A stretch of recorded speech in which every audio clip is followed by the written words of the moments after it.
평안한 밤 보내셨습니까? 저도 하나님의 은혜 가운데 잘 잤습니다. 오늘 하루도 힘차게 시작하시기 바랍니다. 우리는 모두 누군가의 자녀들입니다. 우리 부모님의 자녀들이죠. 특히 우리 재림교회 내에서는 우리 자녀들이 행동거지를 참 잘해야 하는 것 같습니다. 조금만 실수해도 부모님 이름이 한두 달이 걸쳐서 거론되기 때문입니다. 우리는 모두 하나님의 자녀들입니다. 하나님의 자녀답게 살아야겠고 하나님의 이름에 먹칠하지 않게끔 살아야 할 하나님의 귀한 자녀들입니다. 그런데 사단은 이것을 이용하여서 하나님과 우리의 관계를 이간질합니다. 마태복음 4장 1절에 예수님이 성령에 이끌려 광야로 가시고 그곳에서 시험을 받으십니다. 그때 유혹하는 자가 나타나서 심신미약 상태인 예수님을 괴롭힙니다. 3절에 보니까요. 시험하는 자가 예수께 나아가서 가로되 내가 만일 하나님의 아들이거든 명하여 이 돌들이 떡덩이가 되게 하라. 사단이 예수님을 시험할 때 주로 사용된 말이 무엇이냐면 네가 만일 하나님의 아들이거든 이었습니다.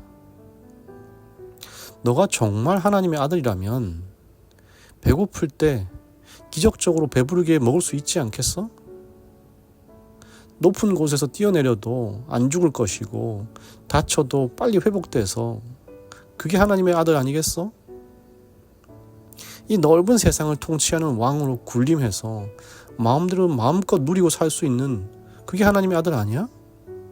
그런데 왜 그렇게 힘들게 살고 있어? 너 정말 하나님의 아들 맞는 거야? 이렇게 하나님의 아들인 증거를 내놓으라고 얘기하는 것입니다. 이 사단은 오늘을 사는 저와 여러분에게도 똑같이 심합니다. 네가 정말 하나님의 자녀라면 분명히 하나님은 성경 말씀에서 복 주신다고 했는데 너의 삶은 이렇게 고생 많고 건강 안 좋고 슬픈 일만 있으면 안 되는 거 아니야? 남들보다는 그래도 더 잘 살고 더 건강하고 더 우리 자녀들이 복을 받아야지 그게 하나님의 자녀지. 지금 이건 아니지 않아? 이렇게 철저하게 우리와 하나님과의 관계를 이간질하는 것입니다. 그분을 의심하게 하고 불공평한 존재로 만드는 것이 이 유혹의 목적인 것입니다. 무엇보다 가장 치명적인 시험은 너희가 하나님의 자녀인 증거가 무엇인지 그것을 말할 때 그 증거로 하나님이 너에게 무엇을 얼만큼 해주셨는지 여기에 초점을 맞추게 한다는 것입니다. 신앙생활에 있어서 놀라운 기적과 같은 경험에 초점을 맞추게 하고 그 기적의 유무에 따라서 이 사람이 진짜 하나님의 자녀인지 아닌지를 판가름하게끔 생각하게 하는 것입니다.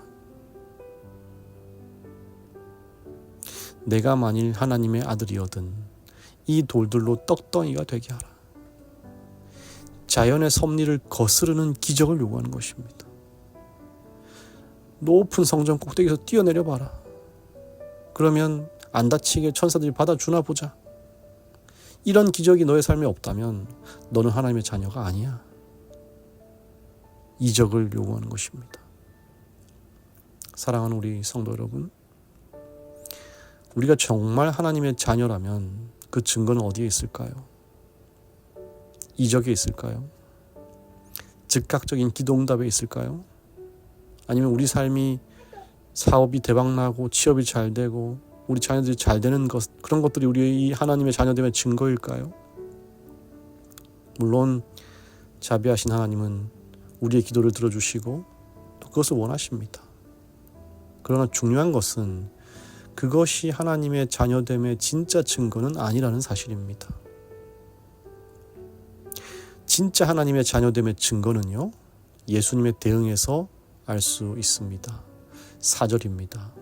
예수께서 대답하여 가라사대 기록되었으되 사람이 떡으로만 살 것이 아니요 하나님의 입으로 나오는 모든 말씀으로 살 것이라 하였느니라 하시니. 예수님은 시험 받으실 때 기록되었으되라는 말을 사용하셨습니다. 자, 성경에 뭐라고 되어 있는지 한번 살펴볼까? 하나님의 아들로서 예수님은 기적이 아니라 하나님의 말씀을 바라보고 광야의 시험을 견디신 것입니다. 자, 하나님이 뭐라고 말씀하셨지? 이렇게 말씀하셨구나. 그러면 그 말씀대로 순종해야겠지. 이것으로 유혹을 이기신 거예요. 그런 의미에서 우리가 하나님의 자녀된 진짜 증거는요, 말씀에 대한 순종인 것입니다. 시대소망 120페이지입니다. 사탄은 그리스도에게서 그의 신성의 표적으로 이적을 요구하였다. 그러나 모든 이적보다도 더 큰 표적, 곧 여호와께서 이같이 말씀하시되는 사탄이 논박할 수 없는 표적이었다. 모든 이적보다 더 큰 표적, 그것은 저와 여러분이 하나님의 말씀을 순종하고 약속에 의지하여 삶의 변화를 이루며 살아가는 것, 말씀의 영향력 아래 살아가는 것, 바로 그것이 하나님의 자녀임을 증명해 준다는 사실입니다. 사도행전 51페이지입니다. 특별한 환경 하에서 영적인 황홀을 나타낸다고 해서 그것이 그가 그리스도인이라는 결정적인 증거는 아니다. 우리가 다 재림연수원이나 어떤 특별한 환경 속에서 영적인 황홀함을 나타낼 경우가 있습니다. 그죠? 그러나 그것이 정말 그리스도인이라는 결정적인 증거는 아니라는 것입니다. 계속 읽겠습니다. 성결이란 황홀경이 아니다. 그것은 하나님의 뜻에 대한 완전한 복종이요, 하나님의 입에서 나오는 모든 말씀으로 사는 것이요, 하늘 아버지의 뜻을 행하는 것이요, 빛 가운데처럼 시련과 어둠 중에서도 하나님을 신뢰하는 것이요, 보는 대로 행하는 것이 아니라 믿음으로 행하는 것이요, 절대적인 확신을 가지고 하나님을 의지하고 그분의 사랑을 신뢰하는 것이다. 사랑하는 여러분, 바로 이것이 우리가 그리스도인이고 하나님의 자녀라는 결정적인 증거라는 사실을 꼭 잊지 마시게 되기를 간절히 바랍니다. 어떤 황홀경이나 감정적 동요가 아닙니다. 하나님 말씀에 대한 전적인 순종, 그리고 하나님의 뜻을 행하는 것, 그렇게 살아가는 것, 아버지의 사랑을 의심 없이 사랑하는 것, 바로 이것인 것입니다. 오늘 하루를 하나님의 자녀로 살아가게 되면서 우리 삶에 기적 같은 일이 일어나는 것을 바라는 것은 사단이 하는 일입니다. 오직 순종함으로 유혹과 시험을 이겨내는 모든 성도 되시기를 간절히 바랍니다.